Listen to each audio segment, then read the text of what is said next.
如果她不是皇后的话，怎么对你宫中的事情这么清楚？啊，你可不要怕伤及脸面，就这么想办法不认结发夫妻了？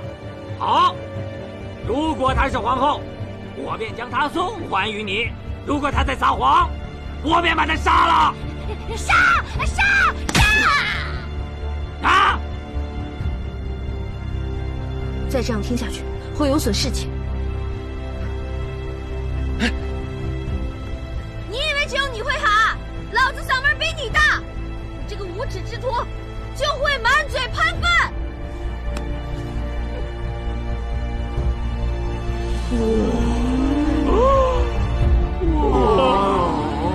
这才是漂亮的女人。我才是漂亮的女人！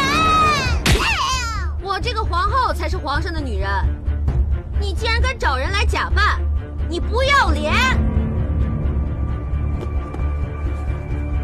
你这是做什么？别胡闹，你这样会有危险的。都看清楚了吧？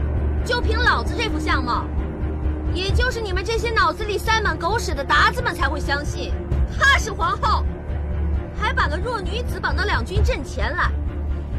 你不要脸！之前我还纳闷呢，你们的城墙怎么那么厚啊？原来啊，是照着你们的脸皮建的。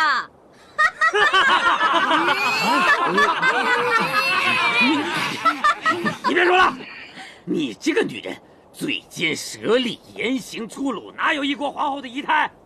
分明就是假扮的。找南蛮子皇帝跟我说话，找个女人冲锋陷阵，算是怎么回事啊？算是怎么回事啊？对付你们这些达子，我们南下的女人就可以轻松应对，何必劳烦皇上？哥们儿还行吧？